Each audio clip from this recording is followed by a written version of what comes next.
दोस्तों नमस्कार, बहुत स्वागत है आपका चौकस भारत में। मैं आपका दोस्त ब्रजेंद्र। देखिए, बिहार को आगे बढ़ाने के लिए वर्तमान सरकार निरंतर कोशिश कर रही है, प्रयास कर रही है। और इस क्रम में सबसे बड़ी उपलब्धि अगर कही जाए तो वो ये है कि बिहार में बंटवारे के बाद कुछ भी नहीं बचा और उसके बाद जो है उद्योगीकरण बिहार का जो हो रहा है लगातार, इससे बिहार में जो सबसे बड़ी उपलब्धि कही जाए वो ये कि यहाँ के जो पलायन वाली जो बीमारी थी वो थम सकती है। और इसी कोशिश में बिहार सरकार निरंतर लगी हुई है। अगर देखा जाए तो देश की सबसे अधिक आबादी वाली तीसरी बड़ी राज्य है बिहार। और अगर उस तरह से भी देखा जाए, आंकड़ों की गणना की जाए तो लगभग 104.1 मिलियन जो यहाँ की संख्या है उसके 80% लोग यहाँ कृषि पर आधारित हैं। इस बाबत हमारी बातचीत हुई है समीर महासेठ जो यहाँ के उद्योग मंत्री हैं, उनसे हमने सवाल किया कि यहाँ पलायन जो है वो रुक नहीं रहा है।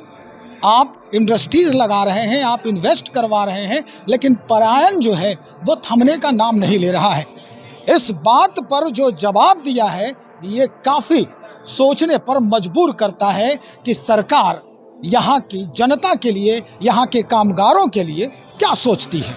चलिए आप भी सुनिए समीर महासेठ जो वर्तमान मंत्री हैं, उद्योग मंत्री हैं बिहार सरकार के, वो क्या कुछ कह रहे हैं। 80% लोग यहाँ कृषि पर आधारित हैं, पलायन की स्थिति है। क्या ये जो अभी कनेक्ट हो रहा है इंडस्ट्रीज का, तो इससे क्या पलायन रुक पाएगा? 2016 से ही जो चला रहा है। नहीं, हमारा कहना इससे पहले 19 आपका जो कहना है कि कृषि आबादी वाली क्षेत्र है, 80% कृषि पर आधारित है। मेरा मानना है 1,68,000 करोड़ जब हम पिछले आगे 5 साल के लिए हमने कृषि रोड मैप 4 के साथ इसको दिया, राष्ट्रपति जी आई थी, कृषि रोड मैप 4 का उद्घाटन किए और 1,68,000 करोड़ को 20% 5 इयर्स में हम लोगों ने बांट दिया। हर एक ज़िले में हर एक जगह पैसा चला गया कि आपके यहाँ जो भी है अपलिफ्ट करें, एग्रो बेस्ड सारा चीज़ डेवलप करें। तो नेचुरली कि आप खुद जानते हैं कि हर एक चीज़ों में आम आपसे बढ़िया आम पूरे दुनिया में नहीं है टेस्ट है, लेकिन उसकी चर्चा कम होती है। लोग हमारा लीची का हम दुनिया में नहीं है, हर एक चीज़ों में आप एक एक चीज़ जिस ज़िले से आते हैं आप पता करेंगे वो टेस्ट आपको पूरी दुनिया में नहीं मिलेगा। लेकिन केवल उसकी मार्केटिंग नहीं हो पाई। आपके माध्यम से हम आग्रह करेंगे कि जो परसेप्शन ऑफ बिहार है उसको बदलने का आप ही के लोग बदल सकते हैं। अन्यथा कोई बाहर का कोई एक पत्रकार आकर के वो यही चाहेगा कि बिहार की फिर से बदनामी हो। अब बिहार के लोग बाहर जाते रहे, हम तो कर रहे हैं, जाने वाले को रोकेंगे नहीं, हम उनको स्किल बनाएंगे। जापानीज कोर्स में, दूसरे कोर्स में आप जाइए, इंजीनियरिंग कॉलेज से MOU कर रहे हैं, सारी जगह कर रहे हैं, ताकि जो 10,000 में काम कराते थे उनको 1,00,000 रुपये देना पड़ेगा। और जो काम कर रहे थे जब बिहार आएंगे उतने ही पैसे में परिवार के साथ रहेंगे, खुश रहेंगे।